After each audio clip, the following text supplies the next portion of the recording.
Okay, great. So my name is Caroline. I'd like to extend a very warm welcome to everyone here today. I'm UNDP's facilitator for the Community of Practice on Energy. This is a special webinar alongside the United Nations High-Level Dialogue on Energy thematic Ministerial Thematic Forums this week. This webinar is on the UN Renewable Energy Offer for the Sahel. Just before we begin and I hand over the microphone, I would like to go through a couple of the housekeeping rules. So the webinar will last 1 hour. Questions may be submitted through the Q&A box and will be answered by the team. There is live interpretation available in French. You can click on the globe just down the bottom to switch into the French channel. And it will be recorded, and the recording will be made available after the event. So without further ado, I'd like to welcome Ms. Nane Wele Abajo, the Director of the Information Support Unit at the United Nations Integrated Strategy for the Sahel. Welcome, Nane. Over to you for the introduction and moderating the event. Thank you, Caroline. My proper title is Director Implementation Support Unit in the Office of the Special Coordinator for Development in the Sahel. Thank you everyone for joining. I'm just going to do a quick rundown of the agenda, and then I'm going to introduce our USG, the head of the Office of the Special Coordinator for Development in the Sahel, so that he can paint a picture of what we're going to be doing in the next hour.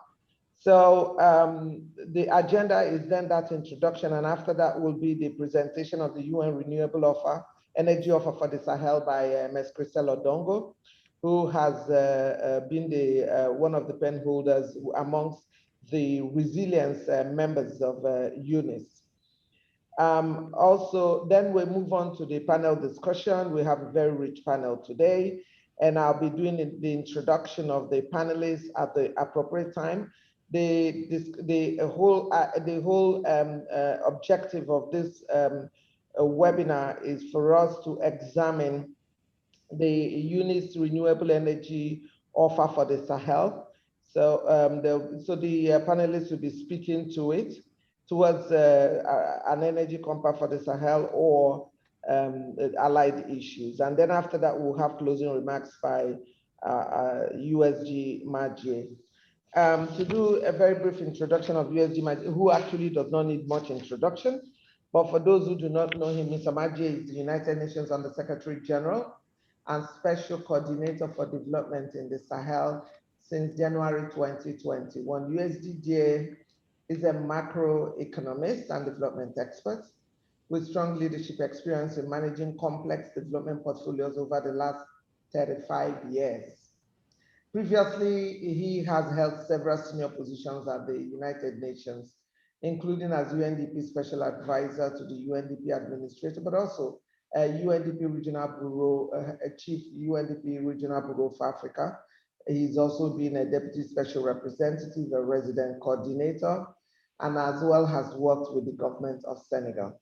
So it gives me a lot of pleasure to welcome USG Ma to the podium, so to say. Over to you, Ma. Merci Noane. Est-ce qu'on m'entend? I'm good, right? Yes, you're good. Merci. Et bonjour, chers amis, chers partenaires, chers collègues. It's a pleasure for me to join you today to discuss with you the renewable offer on energy in the Sahel and to introduce our UN offer to the region. I would like to thank at the very outset of my statement Damilola Ogunbiyi, the CEO and Special Representative of the UN Secretary General for Sustainable Energy for All and co-chair of UN Energy for co-organizing this side event, and also our partners for their commitment and participants, and our panelists. Friends, access to energy is the key that will help unlock the Sustainable Development Goals in the Sahel. As of today, over the 10 Sahel countries that we cover in the UNISS, 168 million people, so 50% of the population, don't have access to electricity. 76% of them are living in rural areas.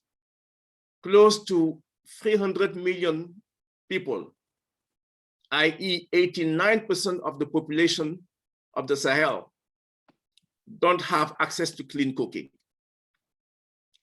The lack of access to energy compounds the multi-dimensional crisis faced by the countries in the Sahel and prevents the realization of essential social and economic services, which are critical for human development in the region. With the year 2030 growing ever closer, smart use of innovative technologies and data, new partnerships, and inclusion of the private sector will be paramount to advance the UN integrated strategy for the Sahel, the UNISS. We often say that the Sahel is a region of paradox because of the lack of energy and despite the huge solar energy potential. But it is important to note that up until recently, renewable energy solutions were not competitive with fossil fuel alternatives, which explains the large predominance of thermal generation in the region. Today, however, the conjunction of several trends, including the drop of hardware costs, digitalizations, and innovative business models, all these create new opportunities and an economic case for renewables in the region that can support a green revolution by boosting job creation and saving millions of people from starvation and better recover from the COVID-19 pandemic. The United Nations have a key role to play in this equation. First, as an enabler, a facilitator that can help unlock the huge potential of renewables energy and to support governments with the development of mechanisms and conditions that attract investment at scale in close cooperations with other partners, in particular civil society, the private sector, and international financing institutions. And among those mechanisms is de-risking policies. The inclusion of the private sector here is key to close the energy gap in the Sahel. We must stop looking at the Sahel only as a land of crisis, but rather to also see it as an attractive and promising investment landscape, which it is in fact. And the only way to attract the private sector and further mobilize resources and investment for the region is to make sure that it feels safer to invest in business, hence the criticality of good governance. Investing in the private sector of the Sahel also means investing in its human capital. A few weeks ago, I met Sobel, a brilliant young entrepreneur in Senegal, who is leading a youth network that has the ambition to create millions of job opportunities for young people in the region. And one of the first things he raised is the need to make progress in the energy sector. And I've seen many, many young Sobels in the region who say exactly the same thing. Our youth need to be able to leverage the tremendous resources that our land has to offer. They need to be digitally connected and equipped. with the right skills and tools that will enable them to grow and create flourishing businesses. Local knowledge and innovations from the communities themselves will foster creativity among the youth to develop renewable energy solutions that best fit their context and address their challenges. Youth is hence key in our mission to make the Sahel a prosperous and peaceful land. Women also have an increasing role to play. They represent the future of the Sahel. We cannot keep depriving ourselves of half the manpower of the region. They are often the ones bearing the burden of the lack of access to energy. Let me here, en passant, salute the establishment of the UN Friends of Women in the Sahel, established just 2 weeks ago, 10 days ago, by the UN Security Council under the leadership of Niger. Friends, it is our duty as international community to support the ones most left behind, vulnerable communities in the rural areas in the Sahel or displaced populations, and ensure that the energy services provided enable access to sustainable socio-economic development and contribute to advance the SDGs, the Sustainable Development Goals. In 2021, we cannot accept, I really underline that, we cannot accept that some communities still don't have a single light bulb at home, or access to a health center with a reliably working fridge or store to store vaccines. The pandemic has shown us the limitation of health systems and infrastructure in African countries and in the Sahel in particular. And we cannot keep pretending that we don't know. While the UN in the region, along with other actors, are already engaged on providing clean energy access to communities in the Sahel, achieving the sustainable goal number 17 in the region through the decade of actions, the last 10 days of Agenda 2030. This will require a significant mobilization from all actors. It is there, if there is an outcome that this high-level dialogue on energy 2021. On energy 2021. Statement by M. If there is an outcome that this high-level dialogue on energy needs to consider, is to come up with a pipeline of coordinated and impactful interventions related to energy in the Sahel. We must explore the opportunity that a regional energy compact for the Sahel could offer as an instrument to increase commitments and mobilize resources to advance all SDG 7 targets in the Sahel. Friends, we need to accelerate progress and scale up interventions towards both and increase access to electricity for renewable energy as well as to clean cooking.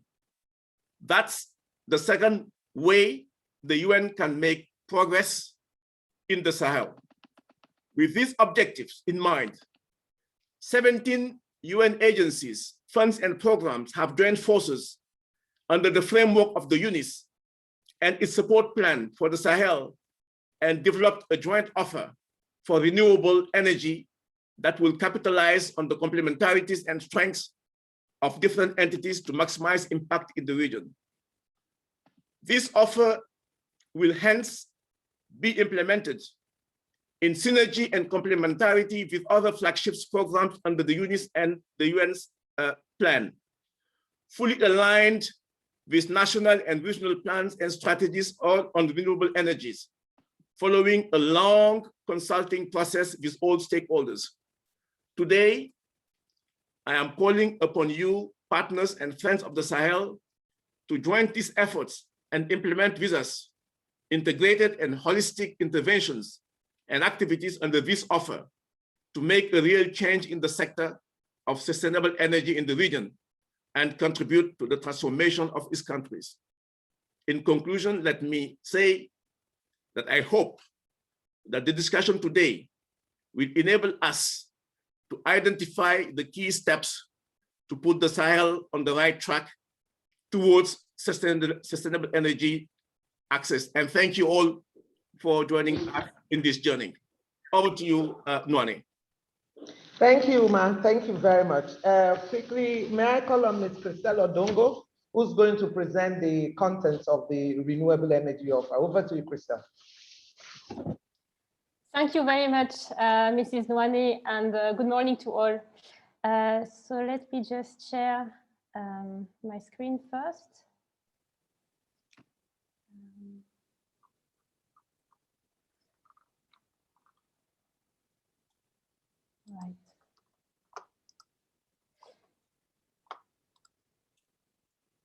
Right. Let me know if you can see my screen. We can see. Can you see the slide? Yes, we can see. Yes, we can. Yes, we can, Christelle. Okay, thanks a lot.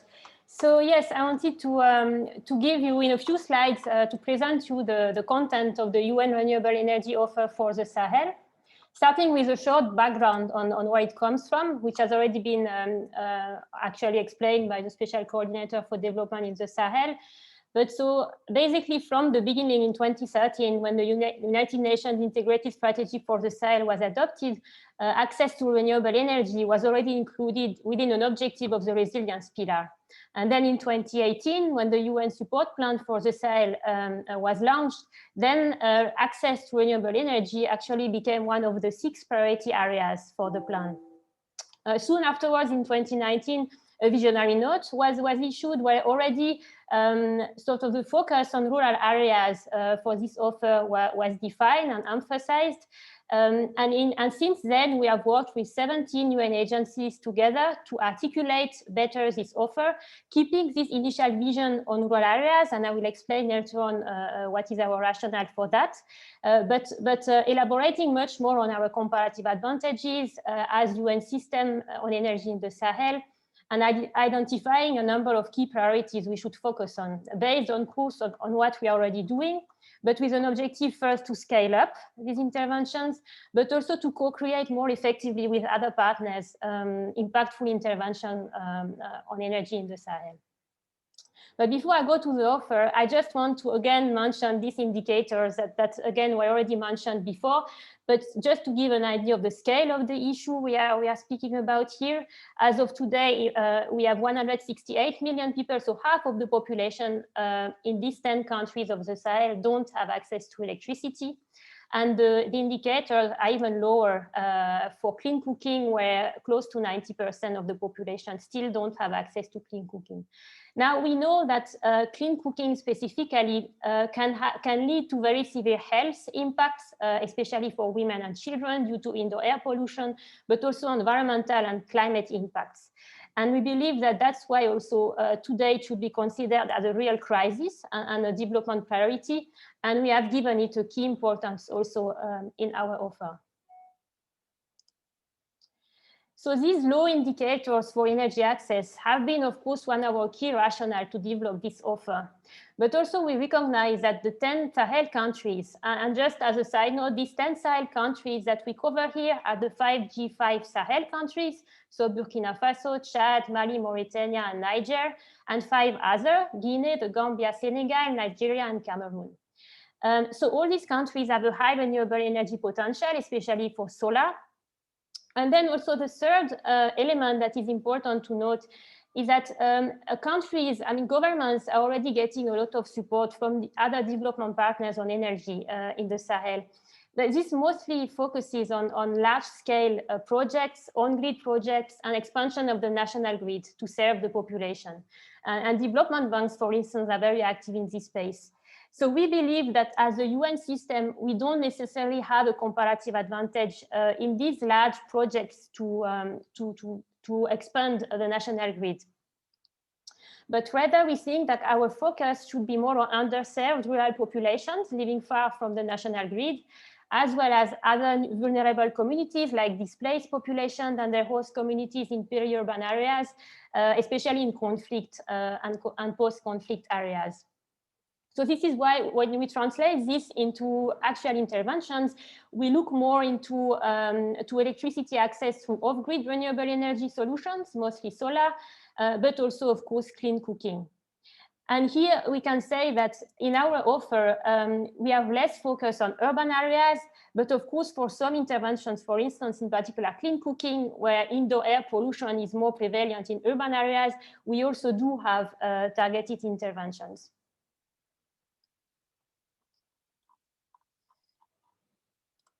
So with this in mind, we have articulated our offer into 3 complementary levels of intervention. First, the first level aims at setting up enabling conditions to support deployment of renewable energy solutions and in particular attract private sector investment. The second level is really on the deployment of sustainable energy solutions and basic services enabled and facilitated through the interventions from level 1. And then the third level of intervention aims at supporting equitable socioeconomic growth once we have provided the energy services to the communities. So if we go more into details, we have identified in each of these 3 levels of intervention specific priority actions that are listed here on the right of the figure. And I won't go into details into each of them because we will circulate the whole document with the offer at each of the registered participants to this event later on. But just to mention a few, you can see that here, so at the bottom of the figure on the right, actions related to level 1, setting up enabling conditions, include institutional support, strengthening for data collection and monitoring for better energy planning, policy and financial de-risking to attract private sector investments, and also capacity building for technical skills, business skills related to sustainable energy. Then level 2, which is the actual deployment of solutions. Here again, we look more into mini grids. So today there is actually more and more deployment of solar PV mini grids with batteries, solar home systems, but also of course, depending on the demography of the villages and the target areas, we also consider standalone photovoltaic systems. In particular, for instance, to power health centers, of course, very important in the context of COVID, and also schools or productive centers, for instance, in rural villages. We also here in level 2, this is where we address scaled up interventions for clean cooking. And also you can see the 2.7 here on the figure is on greening humanitarian response and UN peacekeeping operations. And finally, level 3, here we really focus on productive use in the agricultural sector. So how energy can enhance value chains, so mostly in agriculture, but also other kind of value chains that are important in rural areas and that can be really enhanced through sustainable energy. So we believe that altogether, these interventions can lead to jobs creation, income generation, and eventually lead to poverty reduction in the Sahel. But to achieve this, of course, we now aim to work with partners, with governments to operationalize this offer on the ground in the years to come. So this is in a nutshell what I wanted to present on the offer. And now I will hand over to Mrs. Nwane for the next session of this side event. Thank you. Thank you, Christelle. Thank you for a very good and compact presentation. So right now, we now go over to our panelists. Let me do a brief introduction of them before I begin to pose the questions. As Caroline had said in the beginning, because it's a 1-hour webinar, we do not really have enough time to take questions online, but please, as the discussions begin, put your questions in the chat box and we will try as much as possible to post them, or then we will send replies thereafter. So our eminent panelists, I start with Mr. Saba Saho, who is the Acting Executive Director of the Ecowas Center for Renewable Energy and Energy Efficiency. Mr. Saho also has served in the past as the Director of Energy in the Gambia, and he has worked on the development of a national energy policy and also worked on the establishment of a framework for funding for renewable energy legislation and elaboration of a household energy strategy document. So welcome, Mr. Abaho. The next panelist is Mr. Ismail Nakulma, who is the Managing Director at the Agence Burkinabé pour l'Électrification Rurale. He is also He has worked in telecommunications, but also in a renewable energy sector. And as you know, the Agence Burkinabe pour l'Electrification Rurale is the national structure in charge of rural electrification in Burkina Faso. Welcome, Mr. Nakoma. The next panelist is Ms. Kanika Chawa, who is the UN Energy Program Manager at C4All. C4All is a partner in this webinar that we are holding today. At her position, she works with the UN Secretary General Special Representative and CEO of C4All, Mr. Damilola Ogunbi, who's also co-chair of UN Energy, to advance the twin objectives of energy access and energy transition at scale, especially in the context of the SDG decade of action. She also works with private sector partners to identify levers that advance SDG 7 objectives and support the UN energy platform. She brings over 10 years of experience in clean energy and energy transition policy and markets to the work that she does. The next, welcome, Ms. Chawa. The next panelist is Dr. Faji Maina, who is a daughter of the Sahel. She is an earth scientist at NASA Goddard Space Flight Center in the United States. Before joining NASA, Dr. Maina, who holds a PhD in hydrology from the University of Strasbourg in France, has been working on the development of mathematical models to address water resources issues in the Sahel. She has been kind to also do the same in California, France, and Italy, but we're more interested in what she has done in the Sahel. She uses high-performance computing systems, satellite-based data to provide scientific basis that enables for a better understanding of how water resources will respond to a changing climate. Dr. Maina has been included in the Forbes magazine's 30 under 30 list in 2020 and named one of the 100 most influential Africans of 2020 by the New African magazine. And I must add, she's a very young lady. Welcome, Dr. Maina.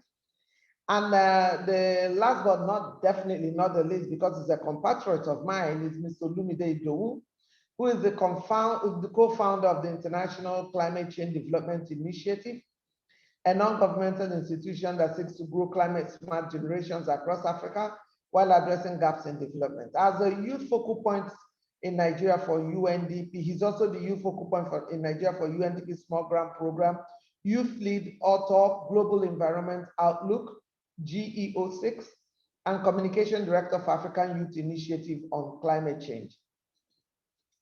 Mr. Idowu is equally passionate about development as it's about climate change and environmental conservation efforts, and he's a Nigerian climate change champion. So welcome, panelists. So to get to the question on hand, let me start with you, Mr. Sahel.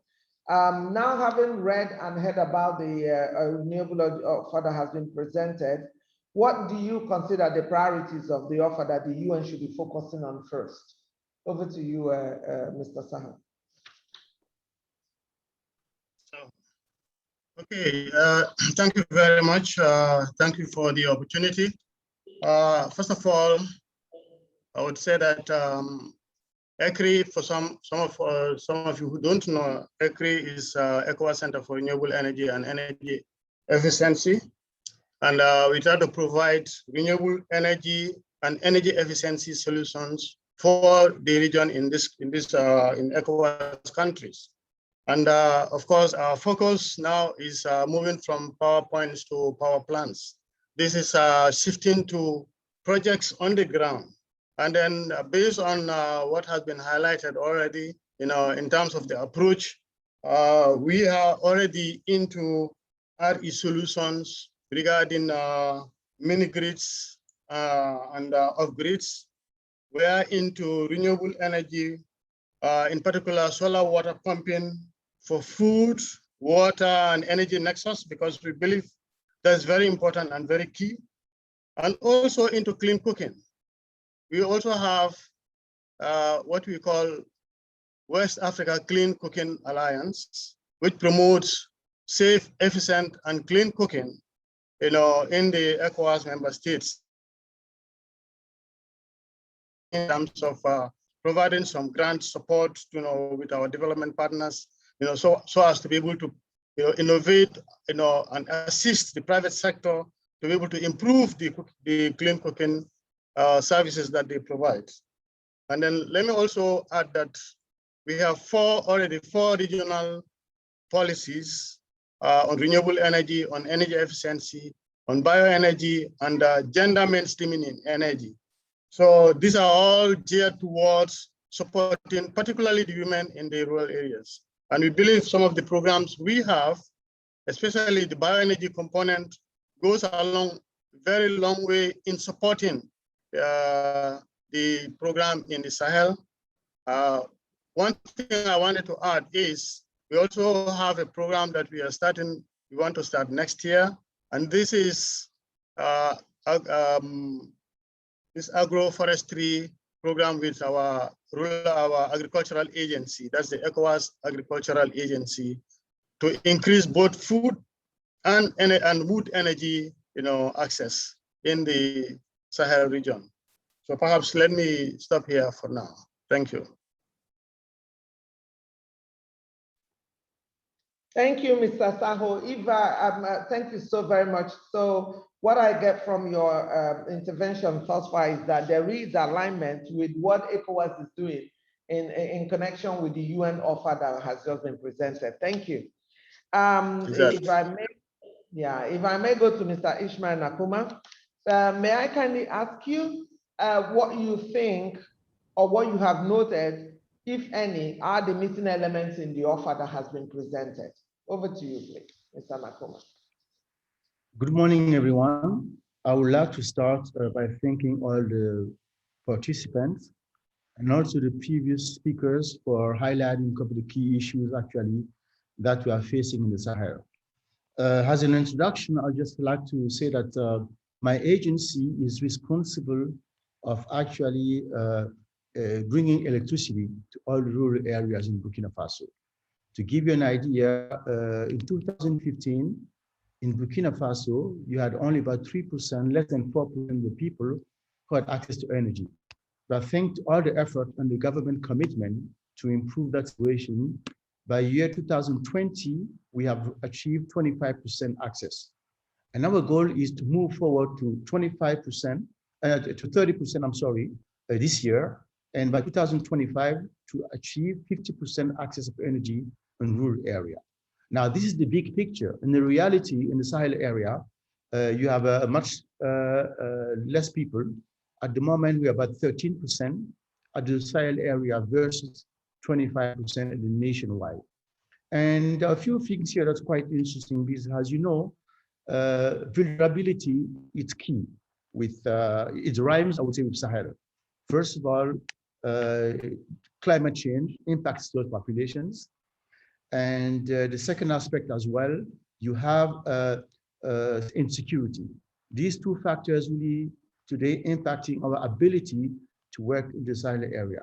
But what we're trying to do in Burkina Faso to address this issue is one thing, proper research, so that we can have informed decision to know what kind of solution we can bring to those populations.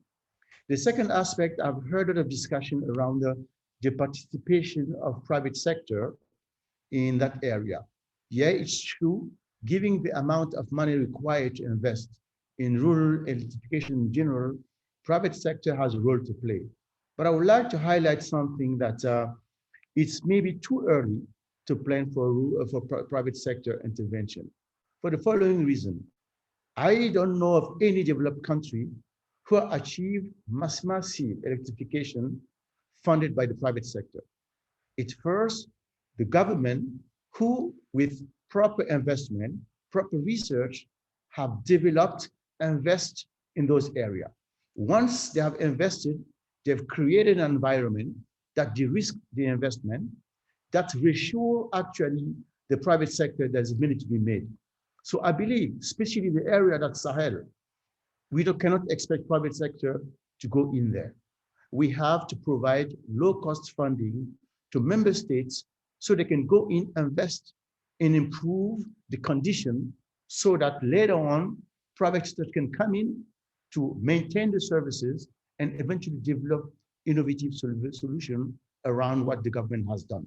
So having said that, to come to the Sahel, due to security reasons, there's a cost factor that we need to consider, which you will not have in other parts of the countries, or at least in the less, what I would call less challenged area for intervention. So we have to make sure that the standard of investing, we have to pay a premium for the risk factor, so that even if the government goes there with the proper contractor, we need to pay for that aspect. The third point I would like to say as well is the classical procurement process that exists will not apply. Because if you run a competitive bidding to get people to go work in the Sahel area, some might come in, but not have the ability to work on those areas because they don't have the experience. So when we go for those kind of projects, we should make sure we put in place a special procurement process to allow the selection of proper contractor who have a good experience in working in red zones, so they can go in actually and get the job done. And I would also then stress the fact that based on our experience, decentralized solar-based solutions are really key, because we have tried, for instance, to go in, actually put power lines into the Sahel area, building, I would say, solar parks and so forth. But what happened is when those people come in, I mean, terrorists comes in, they can, in one instant, completely destroy the investment by cutting the power line or by destroying the power plant. So what we went for now is unique, decentralized solution for every infrastructure and for every household. So when they come in, they cannot destroy the whole infrastructure at once. Actually, it's impossible. They might destroy investment on the telecom site. They might destroy investment in one particular household and one particular business. But at the end of the day, when they leave, households still have access to electricity with a decent amount of infrastructure remaining. So that's why we're going for a decentralized solution to go in there. But the last point that I will add on our strategy is security. Female are the most vulnerable population.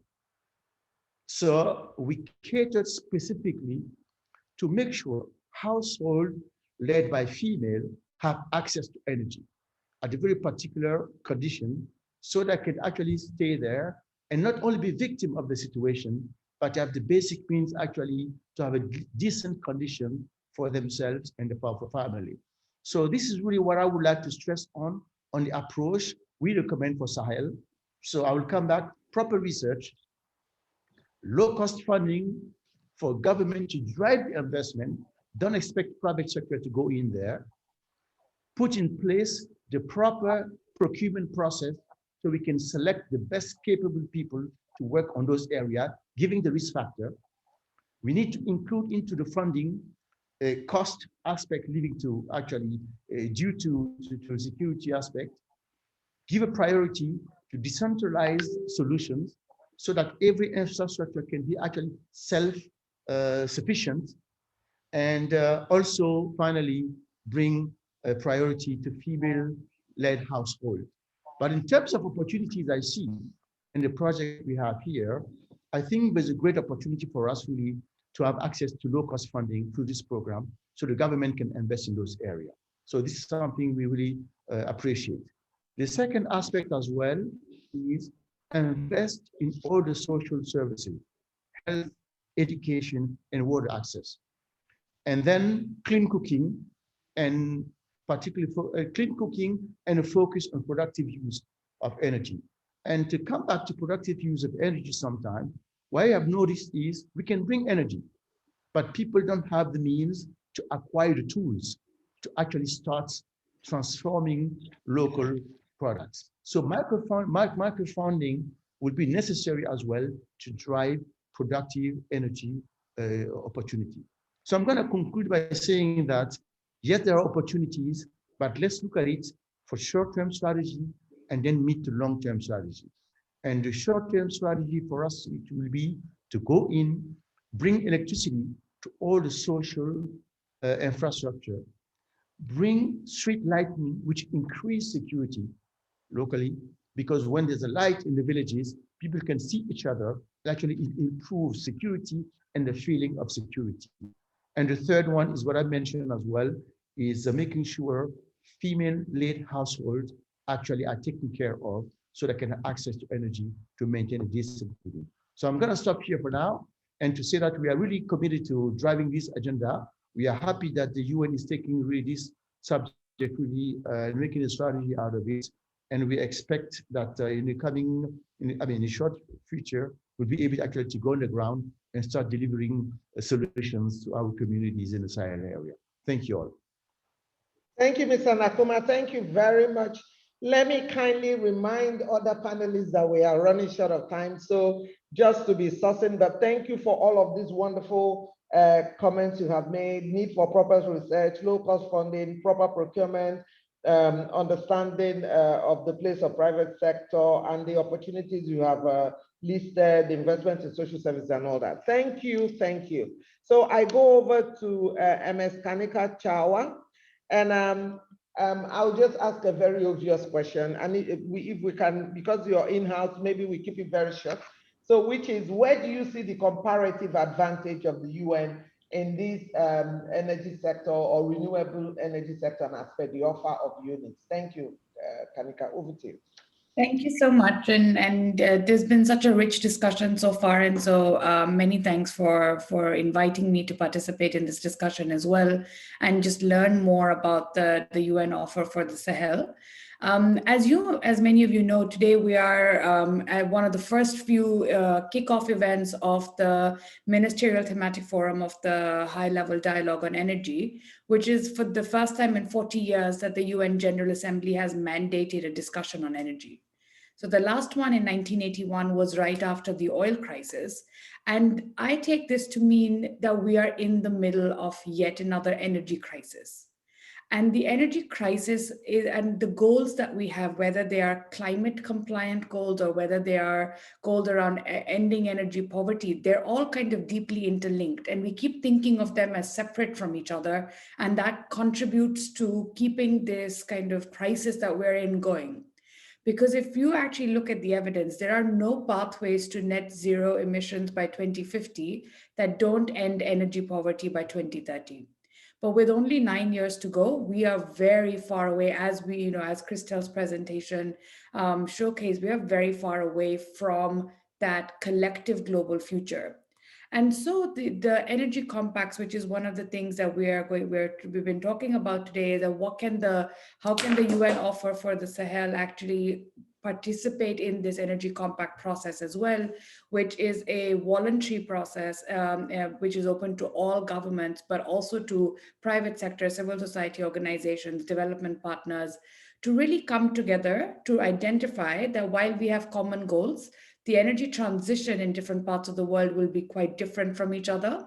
It'll be unique and it'll have to be fit for purpose. And that's what we've been hearing as well from previous speakers.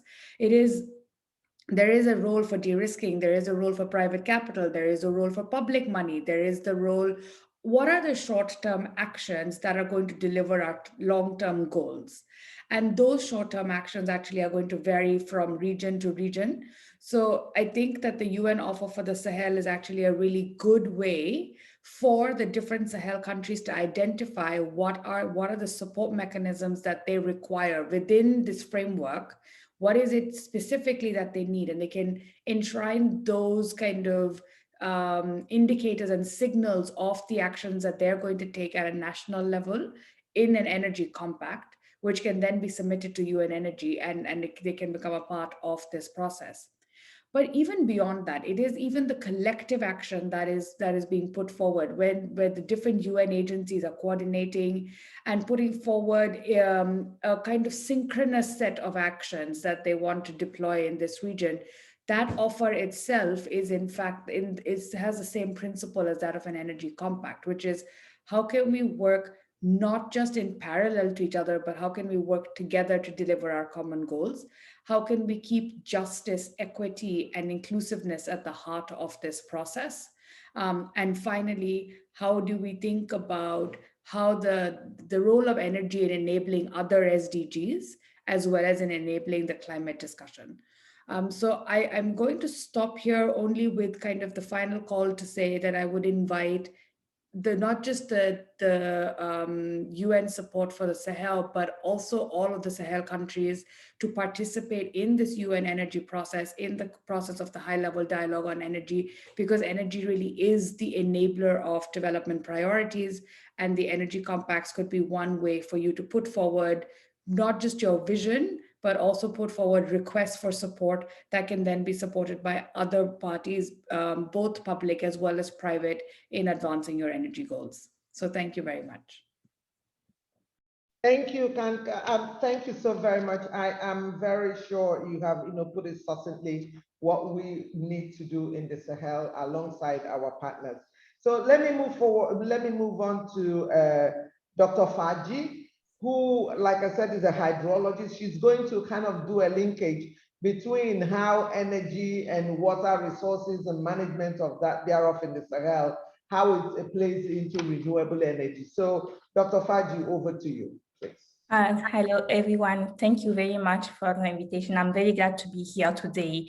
And if you think about the Sahel, in the Sahel, we really need basic needs. We need water in the Sahel, we need food, and we need also to educate our people, because we know we are behind everyone in the world. So we need to do some work. At the same time, we know that if we want to do some development in the Sahel, we need electricity, we need energy, because also, like if you think about the developed countries today in the world, they used electricity basically to be able to have some kind of development. So in the Sahel, we need to have basic needs to be able to have some development. At the same time, we do have climate change today, and climate change is really hitting us in the hard way in the Sahel. So are we going to use the previous ways that people use to be able to have energy, like fossil fuel? No, because that's going to harm us, because climate change is already harming us. We have drought, we have floods, and we have other things in the Sahel. But at the same time, we are blessed enough to have solar system in the Sahel, so we can really use other ways, like as the UN put, clean energy to be able to have basic needs like water, food security, and also having food and also clean cooking for everyone. When we think about cleaning cooking in the Sahel, it's like in the Sahel, people are using wood to be able to cook today. As you mentioned, like more than 80% of our population using food. And we are experiencing floods in the Sahel. We can remember flood in Senegal and in Niger over the past summer. And we know that this is going to happen maybe in the next also year. Cutting tree is going to harm our environment, and is going to cause us more flood in the Sahel. So by keeping our way of living, we are actually harming us. So we need to be able to stop doing this, because we need to protect our environment, we need to protect ourselves, and we need to protect our people. So we need really to be able to harness our solar system, to be able to have like clean cooking system, to be able to have irrigation, to be able to provide water for many people in the Sahel. And when you think today about like a drought in the Sahel, drought is becoming really harsh in the Sahel, and many people do not have water. But we know today we can think about renewable energy to be able to give water to all these people. If our people got water, food, they can go to have some education, and they can also start thinking by themselves that we need to work all together to be able to harness our natural resources. And by providing basic needs to our society, we can have more movement in our case to harness our water resources, or to harness our natural resources and clean energy. So for me, it's very important to be able to provide basic needs, and the way that we are going to provide basic needs to our society has to be clean energy, because climate change is hitting us, so we don't need to harm ourselves again. And when we have basic needs, our women, our youth are going to have more time to be educated, and maybe more time to do some research, actually, to be able to provide new ways that we are going to use, or new method that we are going to use to harness further our energy and to improve our energy systems. Thank you. That should be all for me. Thank you. The passion of encompassing of looking at interconnectedness of energy, of provision of food, of basic services, and linking it to education of the population is really very vital. Thank you. Always a pleasure to talk to you. So we come to the last panelist, not I said last but not the least, Mr. Olumide Idowu, and I'm going to combine two questions for you because you are the youth, part of the second youth on this panel. Dr. Faji is the other youth, which is, can you, in your opinion, tell us what you think we need to, the next steps we need to take in operationalizing our offer and the challenges you foresee in the operationalization of the UN Renewable Energy Offer? Over to you, Olumide. Yeah, thank you very much. I'm very happy to be here today again. Thank you to everybody that have presented, both from New York, everybody across the world have presented today. I would want to say that the Sahel issue is like a time bomb, and if we don't take urgent action, it's going to eat hard on the vulnerable people, people that actually facing the hardcore of energy access. And as the UN document says, working together for a prosperous and peaceful Sahel. I think that's what we actually need to build a collaboration and to be sustainable, to get a sustainable energy for all. And the Sahel region is actually, we know that it's faced with a lot of droughts, to desertification and security challenges. And I felt that the role of young people is not only by talking again, it's also by joining in making the implementation strategy to be more successful and sustainable. So I feel that energy is the basic necessity for surviving and is a key input to help young people in terms of the economy and the social development. So the key things that we need to start looking at and the role and how we need to come up is, how can we start looking at climate smart agriculture using solar irrigation solution? A lot of young people across Africa are investing a lot. Like when the first presenter mentioned somebody, I think in Senegal also, those are the kind of young people that we are looking towards. And how can we upscale their activities? You know, solar power plants in the region can serve as a solution as well. How many solar power plants do we have to boost the economy and to boost the social development? And solar power, you know, how can we start using solar power to power boreholes that a lot of people have for their water challenges, and also help to alleviate the challenges women face to get water, because they are, we say they are one of the vulnerable people, and how can we help livelihood as well? So reliable, affordable electricity is also needed to keep people connected at home and anywhere we find ourselves, so that we can have those opportunities to take ownership of what we have.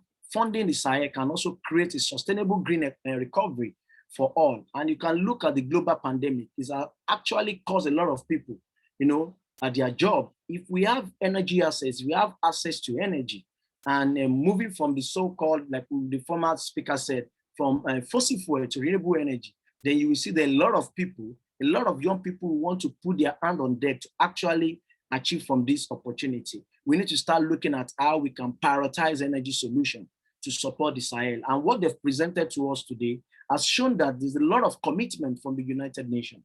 And we are looking for that commitment to be something that will drive young people to be part of the solution and part of the implementation, not only part of the conversation now.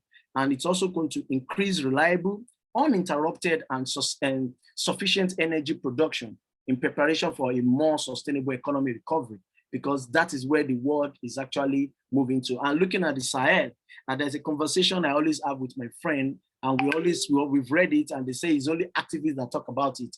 How can we tap into energy democracy? It's very, very key.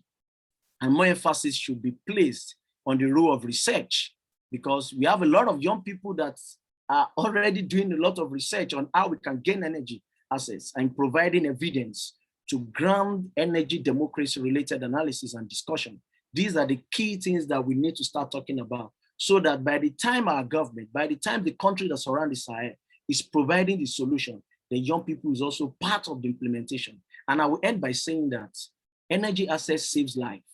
we can protect vulnerable people, our vulnerable population, and the younger generation that are coming. But we must act now. Solutions are available, and we can see it with our open eyes as people are moving from fossil fuel to renewable energy. And if we do not seize them during a time of crisis like this, that we're in the pandemic, then when do we start doing all those things? So we have the power, we have the solution. So it's time for us to work towards helping the United Nations as well to keep that strategy and the opportunity for young people to be open to everyone. Thank you very much. Olumide, thank you so very much for that fervency. This is the first time I'm hearing about energy democracy, but this is a fantastic idea. We'll see what it means. Thank you for talking about sustainable green recovery, reliable, affordable electricity, and the point that youth must not just be part of the conversation, but part of the solution and implementation. Thank you. I cannot think of a better way to end it. There's been a couple of comments in the chat. There are people who have put in to say that they are working on a lot on YouTube, community of practice and all that. There is also somebody who put in a comment asking that, suggesting that solar panels on water can be placed on water bodies as they do in California region to evade water evaporation and all that. Good ideas coming up from the chat box also. So in ending, let me hand over now to USGMA, who will, as usual, kind of articulate for us all those whole the discussions and ideas that have come forth as we come to the end of this lovely webinar, which is only for 1 hour. So USGMA, you have about 3 minutes or thereabouts. Thank you. Thank you. This was so rich that I couldn't sum it up in 3 minutes, but we will come back. But I would just pick or hook on where Olumide left it. It is indeed a ticking time bomb. But listening to Christelle, Basaho, Ismael, Kanika, Fadji, Olumide, I think they have written a kind of Sahel energy symphony to help us prevent that time bomb. What is a symphony? Yes, I hear a validation of all partners of this UNISS offer. Yes, I see recommendations to work together, not alone, but 3 main features that need to be articulated forward. Number 1, creating this energy nexus. We can't deal with any energy by itself. It's energy and water, energy and food, energy and agriculture, energy and the young people, energy and women, and so on. So this energy nexus is extremely important. And I like Olumide, the second very tectonic, powerful point, the notion of energy democracy. I call it the governance of energy, but you have a more eloquent way of putting it, is energy democracy. It's more practical. So we'll be sure that it is infused in the UN strategy. Last but not least, and thank you, Fadji, for joining us, and all colleagues, energy research. We have to transform the Sahel as a laboratory for research. We don't have to wait until we get it from outside. From inside, we can do it. And I think that if we use this the platform that the UN is offering, working with all partners in Africa, with Ecowas, the national partners, we can transform le visage du Sahel. Et c'est à ce voyage que nous vous invitons tous. Encore une fois, merci. Nous reviendrons à vous. Nous allons marcher ensemble pour transformer le Sahel et en mettant la jeunesse au centre. Et je le dis toujours, le Sahel se fera par sa jeunesse ou ne se fera pas. En tout cas, merci, c'était fantastique. Et merci aussi aux 66 participants qui nous ont joints dans cette in that journey. Over to you, Noane. Thank you, Ma. Thank you all the participants, panelists, everybody who's been on the line. Caroline, can I ask if we can have a screenshot, if everyone, as much as is possible, can put on their camera, so we can have a screenshot of this for a minute or two. My colleagues will be taking it, and Caroline, how many minutes do I have for this? 30 seconds. 30 seconds, yeah. Everyone could please put the camera for our panelists. Alice, Elodie, Mar, if you wouldn't mind. And I will take this. I think 30 seconds is done. Thank you, Caroline. Thank you, panelists. Over to you, Caroline. Over to you. Thank you. Thank you, everyone, for attending. We're now 1 minute over, so we will close here. It was a fantastic session, and I look forward to seeing you again in the rest of the sessions for the Ministerial Thematic Forums this week. Thank you from everyone here today. Over. Thank you. Thank you. Thank you. Thank you, Caroline. Thank you. Thank you, Christelle. Thank you, panelists. Thank you, Ma. Thank you, everyone. Bye-bye. Have a good Bye. one. Well Bye. done. Well done. Thank you.